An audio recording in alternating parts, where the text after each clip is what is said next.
Revista Brasil TVT conversa agora com James Green, que é historiador especializado em estudos latino-americanos, brasilianista e ativista dos direitos LGBTQIA+, nos Estados Unidos. Mas antes, James, de falar contigo, eu vou chamar um vídeo rapidinho para a gente poder depois analisar e entrar no nosso bate-papo. Tudo bem? Pode ser? Claro. Maravilha. Pessoal, vamos conferir o vídeo então.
James, boa noite, prazer em falar contigo, seja muito bem-vindo. Muito obrigado pelo convite. James, a gente colocou um vídeo aí primeiro, antes da gente introduzir o nosso bate-papo nessa conversa, porque o depoimento do presidente Jair Bolsonaro em Nova York, na abertura da Assembleia Geral das Nações Unidas, repercutiu e continua repercutindo, James. Fala pra gente o que você pode falar pra gente desse discurso e como que foi a estadia de Bolsonaro em Nova York. Bolsonaro está fazendo uma coisa muito confusa agora. Em um momento ele está dizendo que ele quer paz e amor, e em outro momento ele está muito radicalizado. Então o seu discurso nas Nações Unidas era muito para a sua base, muito radical, contra todas as coisas que ele está prometendo na revista, na entrevista com a revista Veja essa semana. Eu acho que ele está em uma crise muito grande. Ele realmente é visto pelos diplomatas internacionais como um palhaço, uma pessoa que recusa ser reconhecido em vários sentidos pela seriedade da Covid-19 e a pandemia no Brasil. Ele está muito isolado. Eu acho que ele é tão isolado quanto Pinochet foi isolado durante a ditadura em Chile nos anos 80. Certo. Professor, queria falar um pouco mais detidamente sobre alguns elementos, ou melhor dizendo, vamos falar o português claro, algumas mentiras ditas por Bolsonaro durante seu discurso. Ele inflou números, falou em $800, falou sobre uma inflação inexistente, falou sobre empregos que estariam uma maravilha antes da pandemia, imputando na pandemia global toda a responsabilidade pela trágica situação do Brasil, e também falou que o Brasil respeita o meio ambiente. De todas essas, qual foi a pior, ou quais foram as piores na sua avaliação? Tem outra que ele mencionou também, que manifestações que ele organizou no 7 de setembro foram as maiores na história do Brasil, que é uma vergonha também. Ignora direitos já em 83, 84, inclusive ignora todas essas mobilizações de todos os tipos. Tem 3 milhões de pessoas LGBT nas ruas de São Paulo conclamando pelos seus direitos, muito maior a qualquer mobilização que, inclusive, que foi feito contra a presidenta Dilma Rousseff. É uma pessoa que mente o tempo todo, ninguém confia nele. Ele realmente muito mal visto pela diplomacia internacional, muito isolado. E é uma defensiva, uma posição muito defensiva nesse momento. Certo. Agora, James, também teve essa questão aí dos protestos e aí cenas grotescas envolvendo chefes de estados do Brasil com gestos obscenos, mas o que a gente pôde observar aqui é que a estadia de Bolsonaro em Nova York não foi das melhores. O que você pode falar para a gente sobre isso? Então, primeiro o prefeito desconvidou ele, explicando a ele que ele tinha que cumprir os regulamentos da cidade. Eu moro em Nova York, eu uso máscara sempre. Se eu quero entrar no restaurante, eu tenho que provar que estou vacinado, por isso ele ficou fora, porque ele nunca foi vacinado, ou diz publicamente que não foi vacinado. Eu acho que até isso ele está mentindo. Eu não sei. Basicamente, as pessoas usamos protestas, uma coalição de vários setores, pessoas que defendem o meio ambiente, pessoas defendendo o povo indígena, pessoas que estão a favor da democracia no Brasil, e foi desmascarado em tudo quanto lugar que ele andou, inclusive que o próprio filho dele, Eduardo Bolsonaro, foi para entrar no Apple para comprar qualquer coisa e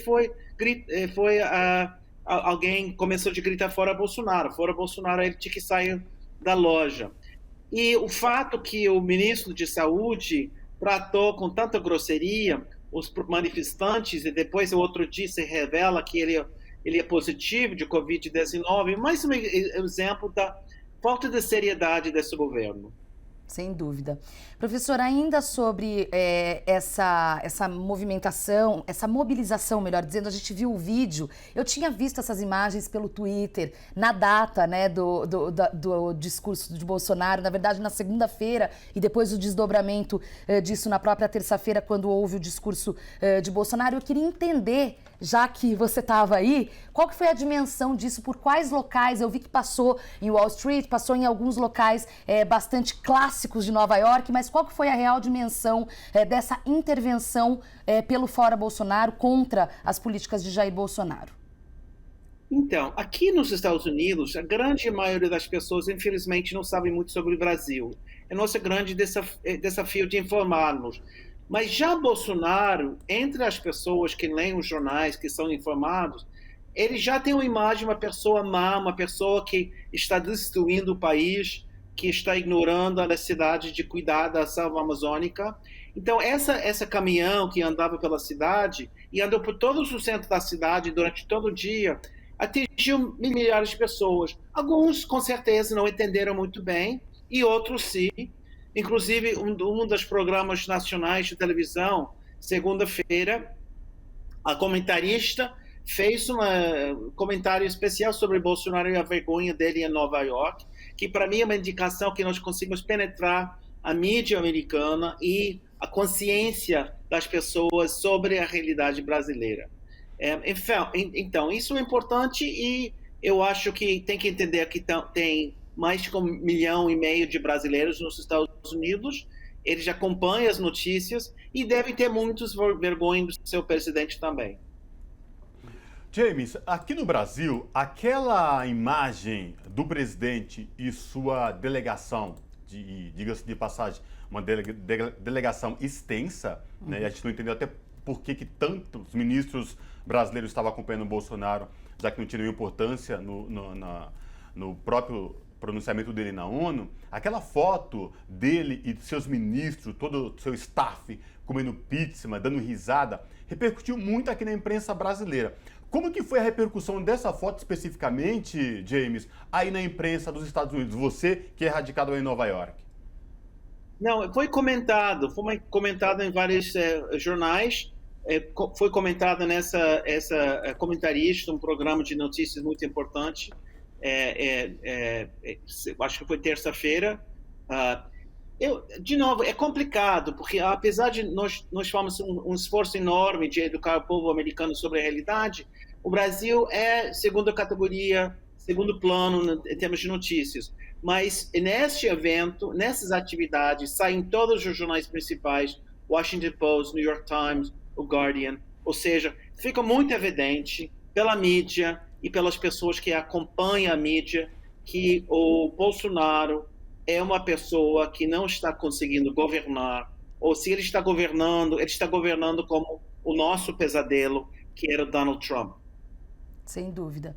Professor, ainda sobre esse interesse, ou melhor dizendo, quando o Brasil vira pauta, né, as poucas vezes, eu queria saber a avaliação do senhor sobre o quanto o desrespeito à Amazônia especificamente, toda a cadeia de desmonte promovida pelo Bolsonaro, com o ex-ministro Ricardo Salles, com tudo que ele defende, que ele propagava até antes mesmo de ser eleito presidente, o quanto isso especificamente toca o interesse nacional, porque daí a gente está falando internacional, desculpa, porque aí a gente está indo para um outro patamar, ou eu estou errada?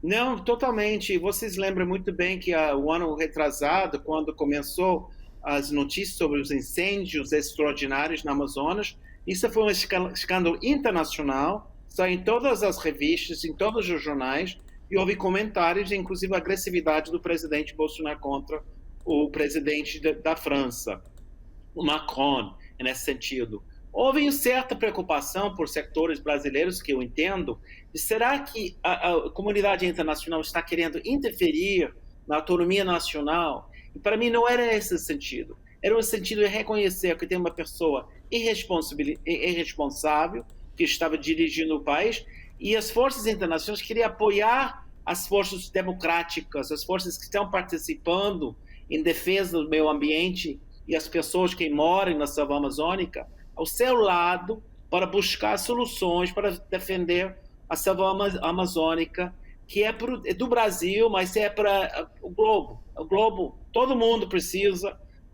que a selva amazônica seja conservada e defendida. Então, uma preocupação internacional e que eu acho que é cada vez mais profunda, porque nós estamos entendendo que o esquecimento climático é real e cada vez pior e cada vez afeta todo mundo. Então, nós queremos dar nosso apoio às forças democráticas que estão realmente defendendo a selva amazônica, o meio ambiente e as pessoas que moram na selva amazônica, contra as forças econômicas que estão querendo destruir esse pedaço da terra.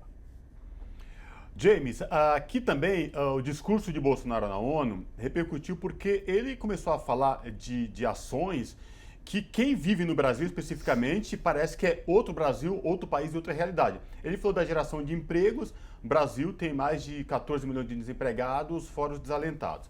Ele falou que o Brasil combate incêndios e preserva a Amazônia, mas diariamente o que nós temos aqui no Brasil é notícias de desmatamentos recordes e queimadas dia após dia, queimadas em biomas importantíssimos no Brasil. E também falando do cuidado com a pandemia.